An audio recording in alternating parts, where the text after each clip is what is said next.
Hi everybody! I hope you're all having a good day. I hope you're all smiling and enjoying a lovely day. In this following tutorial, I'm going to show you on how to set up VSeeFace inside of OBS so that way you can be able to stream and do videos, because how are you going to have your audience see your beautiful face if you don't know how to put the VSeeFace in the OBS? So I'm going to show you how to do that. So first and foremost, you are going to need to download a plugin. So this plugin being the Offworld's Spout 2 plugin. It will be in the description below. And what you're going to do is you're going to click on this exe file here, and you're going to click on, you're going to save it, and then you're going to, click the exe and go through the process. Again, I'm recording, so, I can't go through the process with you, but again, it's very self-explanatory, very simple.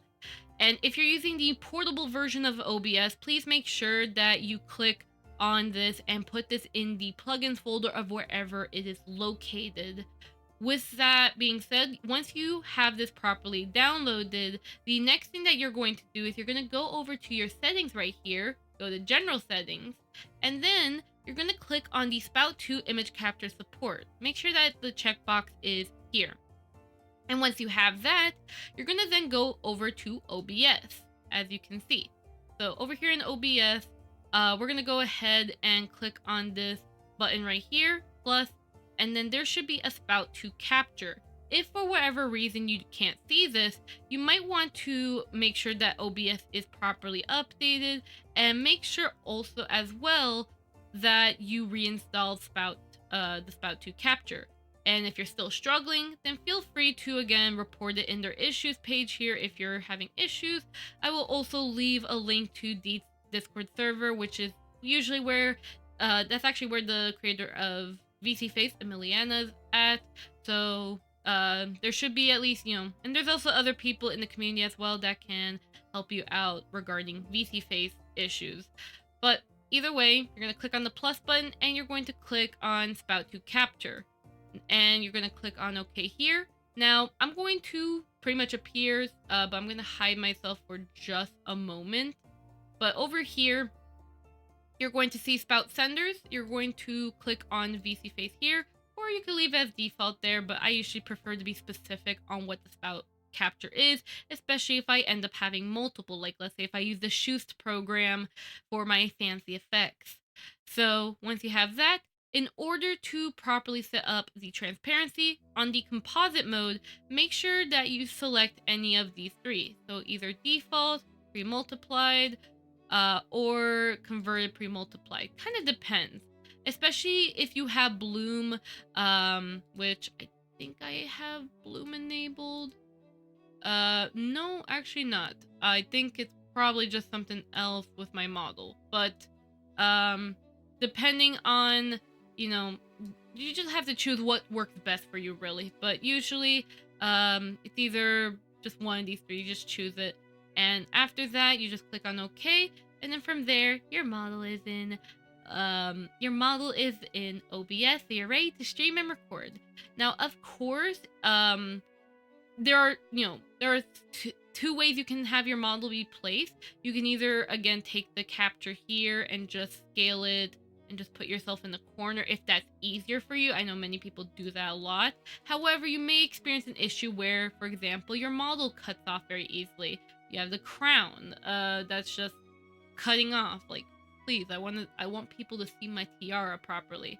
So in that case, I usually tend to click on my character here, right click on transform, click on not that, my bad. Right click, transform, and click on fit to screen here.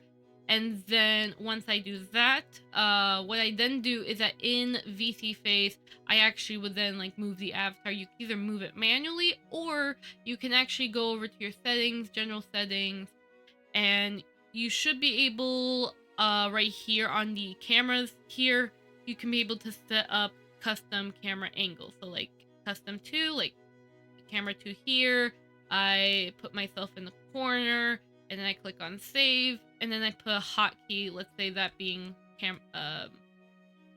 1, actually no, I'm gonna choose a different hotkey, 0. Or it's not gonna let me, I don't know. I think it's because I have it binded to an expression.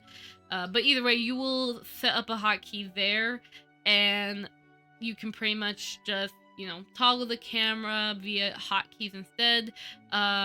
You could also utilize your Stream Deck if needed, but again, you'll have to still use hotkeys though. It's not going to be like Stream Deck buttons as in like you don't use the hotkeys. No, they do require the hotkeys. It is going to be triggered by your keyboard. So keep that in mind. But besides that, that's pretty much like how you'll be able to, you know, like just a little advice regarding like the setup for your character here. And I can go ahead and like delete this pretty much because I don't need it, but that's pretty much how you can set up Spout Capture and put your model into OBS. And I hope that this tutorial helped you out, and if you have any questions, you know, feel free to let me know. But otherwise, have a lovely day, and I'll see you guys next time, okay? Bye bye. Thank you to all my Snowflake members. In case you don't know, I have YouTube membership, so if you want to further support this channel and what I do, then feel free to join the Snowflake members. Otherwise though, just your support means so much to me, and I appreciate every ounce of it. Either way though, with that being said though, hey, goodbye everyone! I hope to see you guys next time, okay? Bye bye!